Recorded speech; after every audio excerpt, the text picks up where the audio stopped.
Do we have someone who's willing to share an idea, share a thought?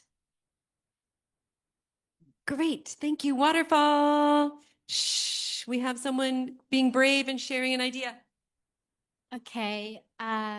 So from my experience, I had been teaching at a school before. The first way that I used to know my students is by listening their stories. So they were preschool students, so they like to talk a lot. Uh, Especially even though I didn't ask them like their personal life, they like to share their stories. Like my mom did this in the morning, every morning, or after this, my dad will pick me up, or what car did they use, or something like that. So listening to the story is, I think, one of the way. Yeah, thank you. You, yes. Excellent. That is such good advice. Just listen. Sometime when you were doing the activity earlier about the numbers, yeah, as the teacher, I can just listen and learn when your birthday is or learn how many brothers and sisters you have. So, yeah, give them activities. Or with preschoolers, you don't even have to give them an activity, they'll just talk. But make sure you're listening. Yes, and I know sometimes for me, it's helpful to even keep a little notebook and write down things that you hear. Like, oh, Salsa said she has, her brother is sick, whatever, but just so you can remember and get to, and then when you see them the next day, you can ask Salsa, how is your brother? Then she knows I was listening and I care. Good. Does someone have another idea? Ways you get to know students? Maybe that you've already used or you're thinking about using when you have your practicum? Yes. I ever did this in one of my class. So I asked them to stand up, and then I said, take one of your friend's hand. If you like Roblox, for example, take one of your. If you like red, then you should get around. If you like, I don't know, some food, like if you like KFC, you should get around, something like that. Good. Excellent idea. So, yes, all of these small activities, we can use them as a warm-up activity. It can just take 5 or 10 minutes, but you can learn a lot. Yeah. Grab a friend's hand if you have played Roblox. Yeah. Anything. Good, good, good. Let's have one more. Someone else. Thank you. Um, Me personally, I not really a very talkative person, so I cannot just talk without something to just like asking what do you like, something like that, or maybe. So usually I would observe the students, and then I would maybe like spot on their liking, maybe from maybe keychains, maybe the sticker on their phones, and then I will ask, "Do you like these things?" So I would do something like that. Yes. So you're observing. You don't even have to have a conversation. You can see, yeah, the clothes they wear or the keychains or the stickers. Yes, can tell you many things about them and give you something to ask. Great. Observing, listening. Awesome. Sounds like you guys are ready.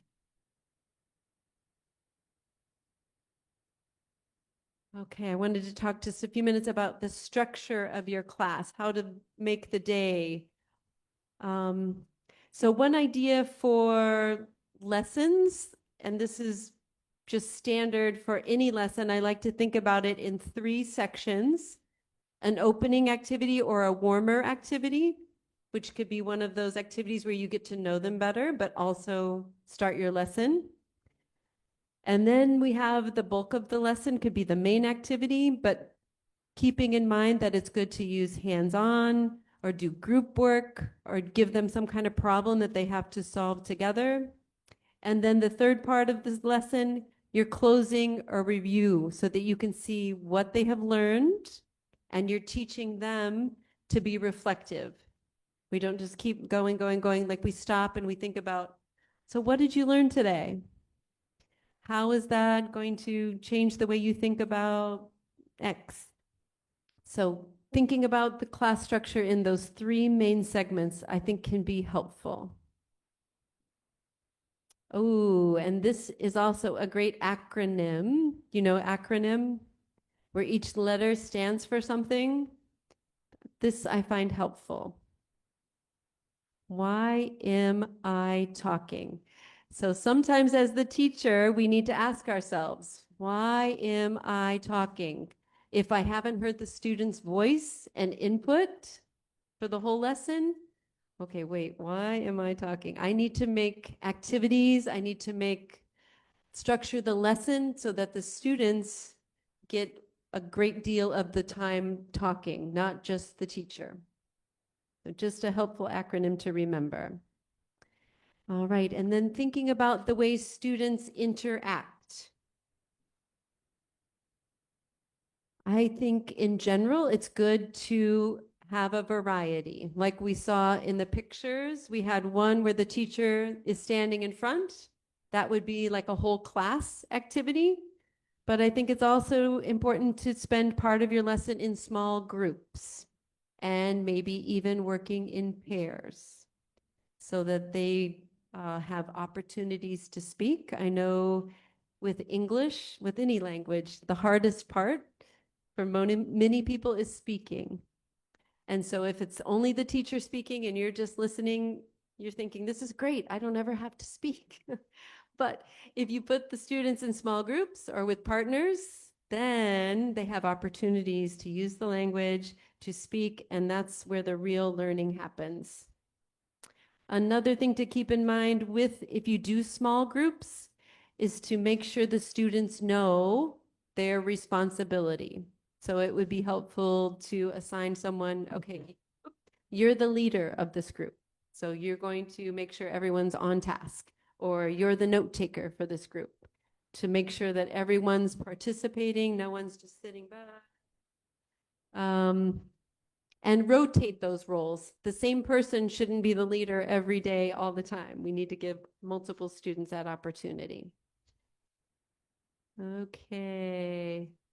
Thinking about how to arrange the classroom. There are many ways to do this, although depending on what you have, I know one of the classes I taught at UPI was in the language lab. You can't move the tables. So we had to get creative. If we wanted to make a big circle, then we had to squish up in the front of the room.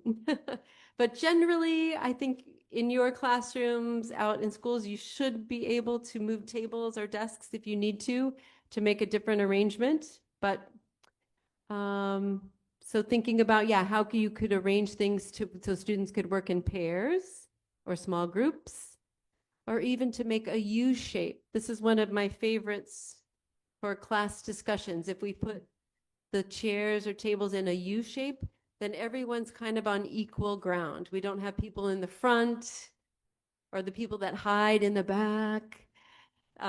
Everybody's kind of equal in that U. Or if you're thinking of doing stations where the students are rotating, you could set up little stations. I've got a visual of this, which I think makes it easier to understand. So many, many different ways, but yeah, more of a traditional where we're in rows. We could do a round table, like I said, which makes everybody's voice more equal, or the U shape, double horseshoe, or we could do some little small groups. So yeah, or put them in pairs. But I think the more we can change it up, not always do pairs, not always do whole group, that allows for more voices to be heard in the classroom and more students to have opportunities to really learn. I want to go back. Oh, and I'm going forward. There we go. All right.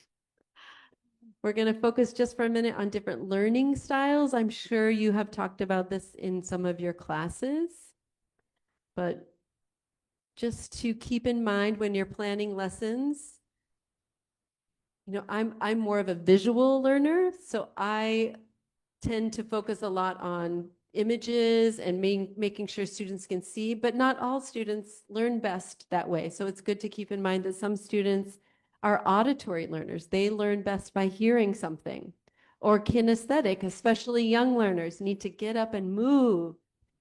Some students learn best by reading and writing. So we can do journaling activities where they have an opportunity to just write in their own little journal. And once again, just like the seating arrangement, I think it's important to include all the learning styles, maybe not every day, but as you do multiple lessons, to think about, last lesson was really auditory focus. So how about this week we do a more kinesthetic focus so that different learners have their strength highlighted in different lessons. And I thought this was just a fun visual. So the word is pie, but all of these students thought about it in a different way. So they all heard the same word, but then the image in their mind is different, which I thought was a great example of what's happening with our students. We say something and we think they're going to interpret it the way we think about it, but students are all very unique and they're going to think of it in different ways depending on their experience and their knowledge. All right, so you probably don't have a lesson yet. Do you know the age group or the grade level that you will be teaching for your practicum? Not yet. Okay. So we might skip over this now. When I do this with teachers who are teaching, I ask them to take a lesson that they have taught and make sure they include a warm-up activity. Think about how they're going to arrange the room. Think about how they're going to have students interacting. Are you going to do partner activity? Are you going to do whole group activity? And then, how are you going to reach the different learning styles? So all good things to think about when you do know the class you're working with. These are good things to keep in mind. I wanted to share with you a really great resource that is free. I'll give you a bookmark here in a minute. So it's americanenglish.state.gov. And I think I have enough for everyone to get one. There is a QR code on this bookmark that will bring you to this website. So the American English website has all free materials. Some of them are games that you can use in an English classroom. Some of them are webinars if you feel like you need more information about a certain topic. Here I typed in student-centered learning, and on American English, there was a student-centered classroom management webinar that I could watch. So it's a great resource for information about teaching English. Oh, yes. So here are some of the resources on the americanenglish.state.gov website. One of my favorites is this. It's called the Monster Book. And if I didn't have to travel from Bandung to here, I would have brought you each a copy of it, but that would have been way too heavy to bring. But you can access it online. You can get a PDF of this book. This book is all warm-up activities for an English language classroom. And in the table of contents, it shows you what level the activity is good for, beginner, intermediate, or advanced, and it tells you what language focus, if it's a reading focus, if it's a writing focus, a speaking focus. So I would highly recommend the Monster Book. One thing someone recently taught me, a trick, which you probably already know, are you Gen Z? Yes. I am not Gen Z, but Gen Z probably already thought about this. So you can take the PDF of a book like the Monster Book and you can upload it to ChatGPT and you can say, please help me come up with a warm-up activity for grade 1 that lasts 15 minutes and is for A2 level Indonesian students. You can be as specific as you want. And ChatGPT will read through the book, the Monster Book, like that, and will give you however many activities. So if you said you wanted 3 activities, ChatGPT will give you 3 activities. So it does some of the legwork for you, but uses this excellent resource. Activate is full of board games, simple board games for practicing English, which you can also download and print, or you can put them on a slide and the class can play together on the slide. But I would highly recommend the Activate Learning Pack. These are just 2 sites I put on here that are great listening passages. Sometimes it can be difficult to find ways for students to practice listening. So I included those. These are not on American English website, but they are separate, ESL Cyber Listening and LO.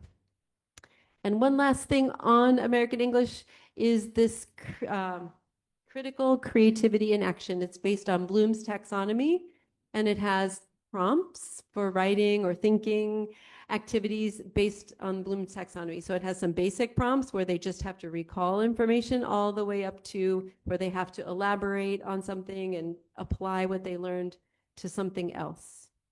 So please check into the resources on americanenglish.state.gov. It will help you a lot in your practicum. Okay, and yeah.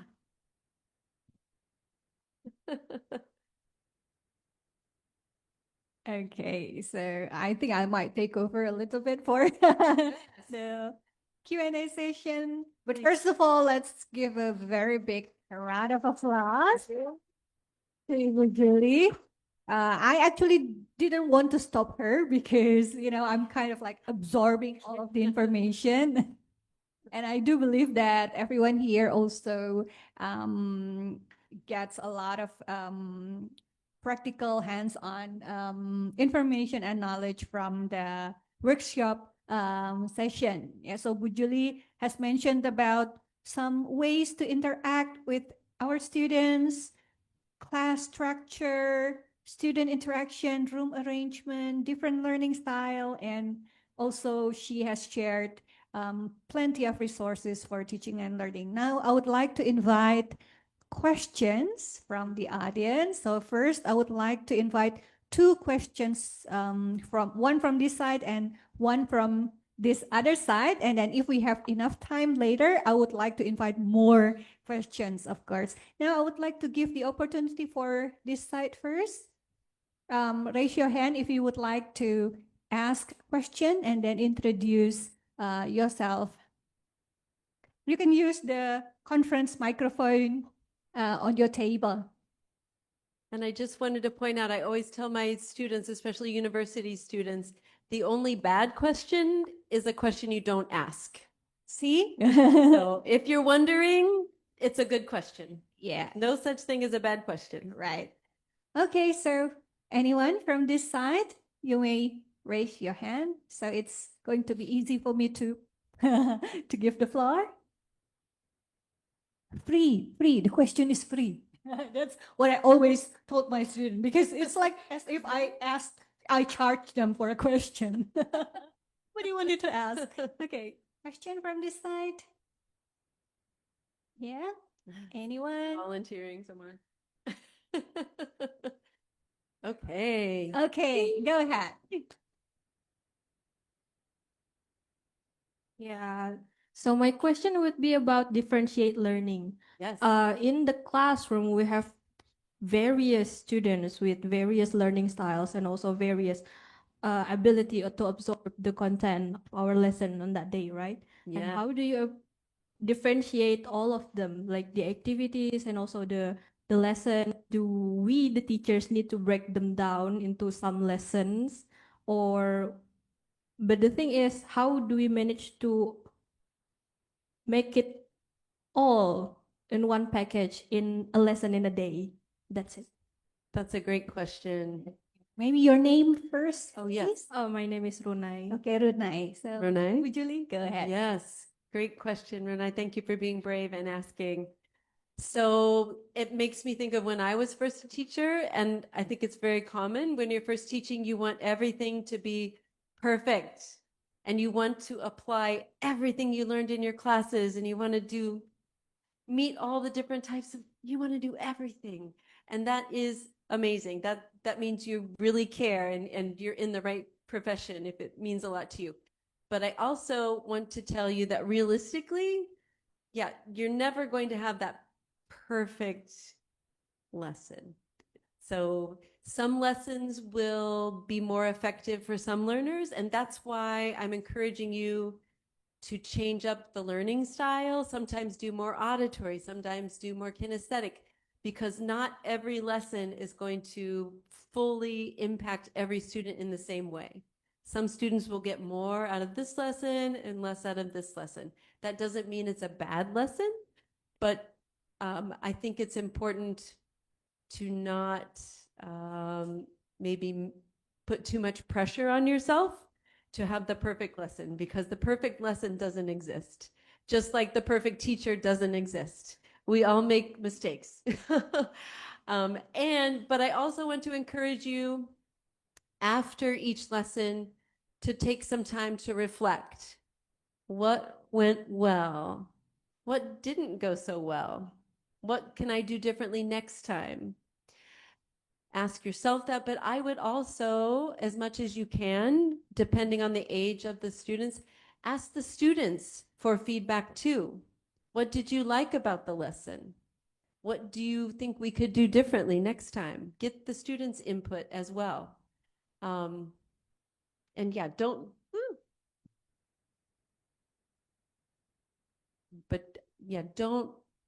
put too much pressure on yourself to have the perfect lesson, but keep in mind all of these various aspects that we're thinking of: learning styles, seating arrangement, structure of the class.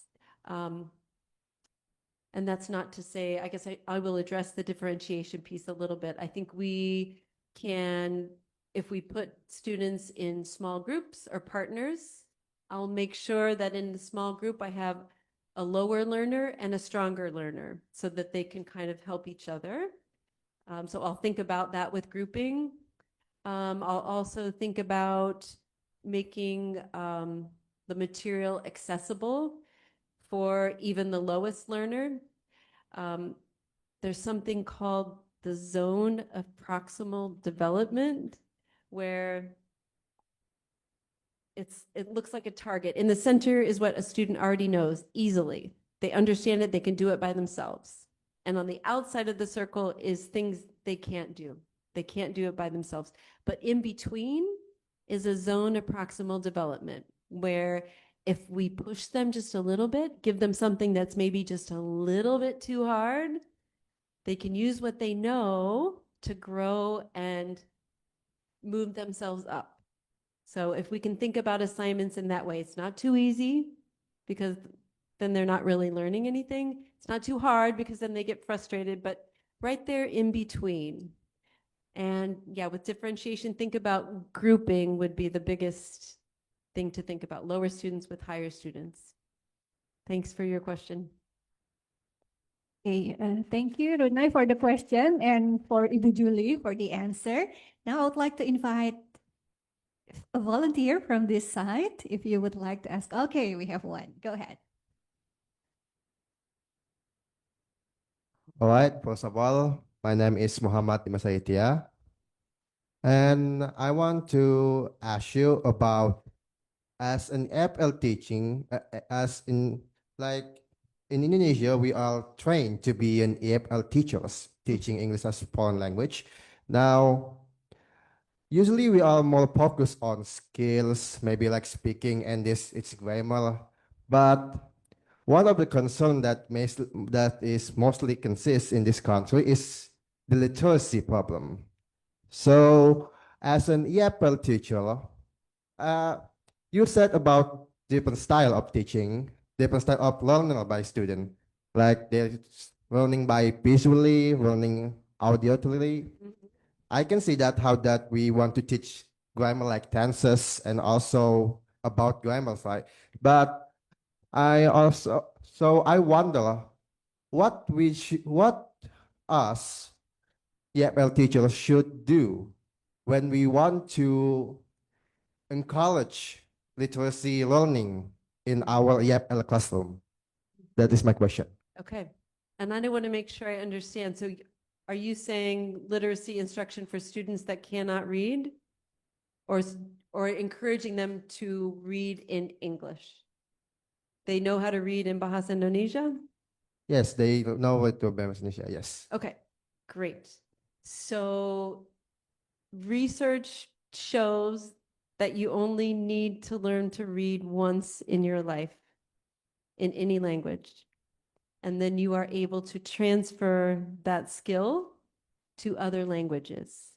So if a student is literate in Bahasa Indonesia, that means not easily, but they can transfer that skill. They know that the letters represent sounds and words. They have those basic literacy concepts down. So it's just a matter of them learning, like for Bahasa to English, learning the different sounds for English. But they already understand the concept that, yeah, these letters represent sounds and words. So the hard part is done. So you could stick to your language focus, but I think it's a great idea to incorporate literacy activities where if our topic today is animals, we read these 4 sentences about animals together. And I point to the words as I'm reading so students can see this word says this word says cat, sleeps. So you're encouraging those literacy skills in English without having to focus your entire lesson on it. But if they know how to read in Bahasa Indonesia, they can read in English. Yes, Okay. Thank you. you're welcome. Thank you very much for also the very interesting question. We also have some audience on Zoom. Yeah, I would like to invite perhaps if there are questions from our audience on Zoom. I'm not really sure about the audio, but if you can, you may try to unmute yourself or to type your question in the chat box if you have a question for Ibu Julie.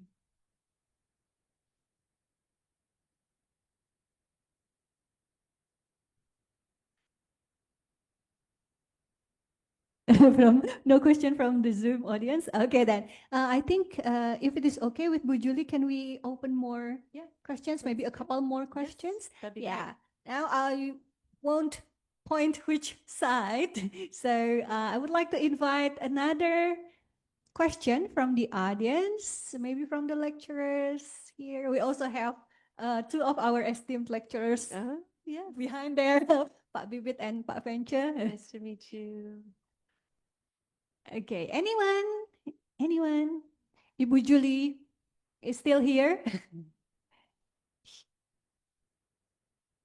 And she is more than just willing to share. Yeah. Yeah. Yes, sure. Ibu Desi, go ahead. Hello, Bu Julie. My name is Daisy. Yeah, you're supposed to have name Daisy because you are same with me, born in December. Oh, that is a nice name. Yeah. Yeah. That's really interesting topic that you've shared with us. But our problems here, mostly we experience with the big class. Yes. Yes, 40 students, Yeah. and then a very packed classroom. So it's a bit difficult when we're talking about sitting arrangement. Yes. That's could be the problems that these students might Mm-hmm. experience later. And also they have different um, competence in English Yes. because they from diverse vernacular languages. They have their local languages as well as Bahasa Indonesia. Mhm. Even in up River Mahakam, they speak more local languages than Bahasa Indonesia. So Oh. we here as a pre-service teachers, we are expected to know more than one national language. So we also need to know like Banjar language, Yeah. Kutai, because these students, they will have more understanding if the teacher are able to explain them in local languages. Yeah. That's one problem. And then since nowadays, these pre-service teachers, they are going to face like Gen Z students, which is it's very difficult to motivate them to be participate actively in the classroom. And then my question is, how can we activate these students to be more active in the classroom, since we are limited by time. Yeah. We have in the elementary school, I think we only have like 35 minutes, one hour. Like, so we have like 40 minutes for teaching English. In the senior level, we have like 45 minutes. So we only have like 90 minutes. And then we are having lots of material to be taught as in our curriculum. So that's also the challenges that we have here. And then it's also become our big concern when we are teaching these these students, how they can deal with that and how can they develop a good material to be easily absorbed and to be easily transferred in the classroom. Yeah, so how can we activate this kind of Gen Z students? Yeah, that's a really good question. And it makes it even more impressive that you all are going into English education because, yeah, there are many challenges, the big classes, the variety of levels, and maybe not so motivated. Yeah, and I don't think there's any one perfect answer. I will just give you some ideas. And I would encourage you, if you have some other ideas of things that you think, well, this would work, because like I said, you are much more in touch with technology than I am.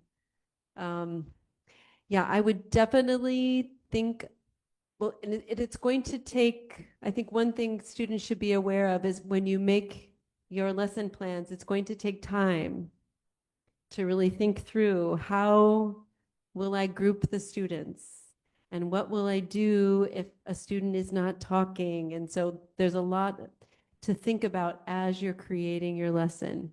So make sure you put the time and energy into creating the lesson, thinking about these many factors. One other thing I think your generation would do really well is seeing how AI can help you in your lesson planning. Take a passage if you're doing, I'll bring up the animal topic again. If you're teaching them about animals and you have a reading passage, but you know it is going to be too difficult for your students, ask AI to take that same reading passage, but make it for an A1 level. So it's still the same topic, it's still learning, it's still following the curriculum, but at a simpler level. The large classes is challenging. Just last week, I was asked in Bandung to go help with an elementary school, and they didn't tell me until I came. In my head, I was thinking, oh, it'll be groups of 20. This will be great. And I get there, and it's a group of 50. And I thought, oh no, but it all worked out. It all worked out, but we did a lot of partner work. I think thinking about your lesson in creating opportunities for students to speak and use the language. So thinking about how they can be active instead of passive, And just because you have a big class doesn't mean they have to be passive. So maybe think about partnering them. And you will have to teach students how to work with a partner. You can't just say, especially to young learners, okay, go work with your partner.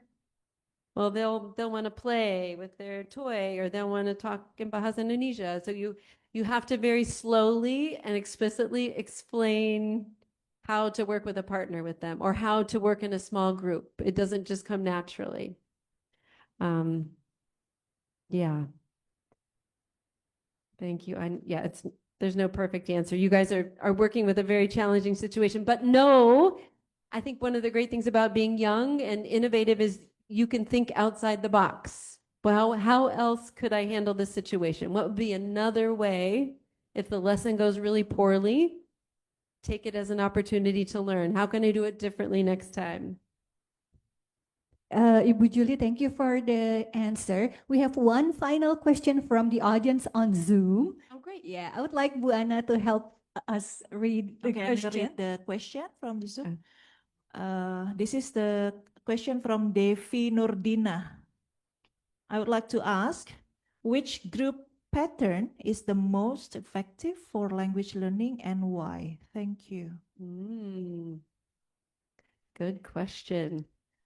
And this may be more of a personal preference. As you start to teach, you will notice that you prefer certain things, and that's just you as a teacher, and that's good. You develop your teaching personality just like you develop your student personality. But for me personally, I love partner work and small groups because it gives students the most opportunities for speaking. My least favorite is me standing in front of the class talking at you like I am right now. Because you're not getting opportunities to produce the language. And I think that's what students need the most in order to build their confidence and their comfort level with the language. If they're always just passive, listening, reading, then they're never forced to actually produce the language. And then it makes it even harder. So the earlier and the more frequently we can get students working in partners or small groups producing the language, I think the better they will learn it. And as they progress through the years, you'll see greater levels of success. Yeah, thank you for the answer, Ibu Julie. Well, I know that you might have more questions, but unfortunately, we have quite limited time.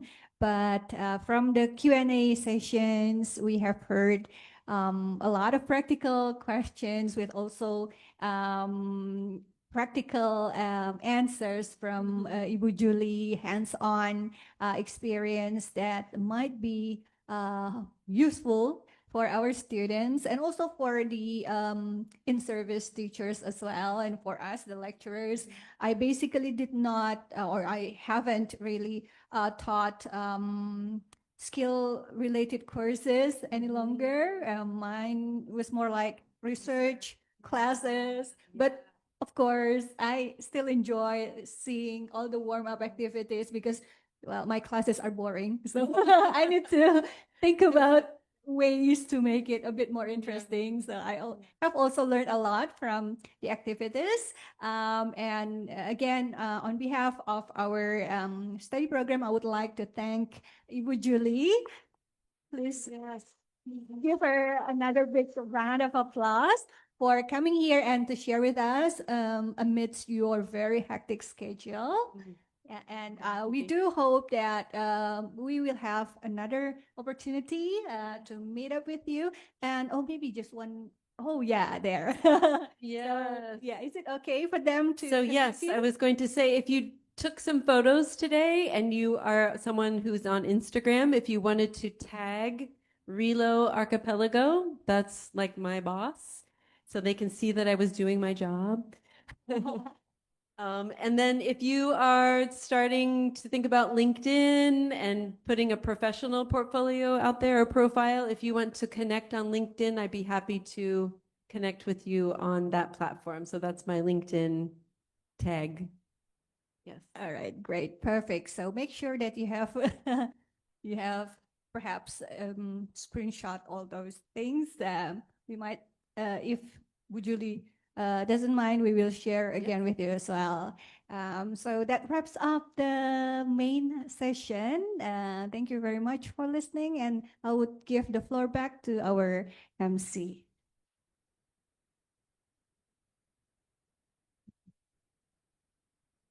Okay, on behalf of Mula Warman University, I would like to thank Ibu Julie for coming here, and please enjoy East Kalimantan during your stay. And also thank you so much for Dr. of Philosophy Maria Theodora Ping MSc as a moderator, Dr. Iwan Setiawan, all lecturers, all students, and all attendees. I wish you all pleasant day, and Assalamualaikum warahmatullahi wabarakatuh, and good afternoon.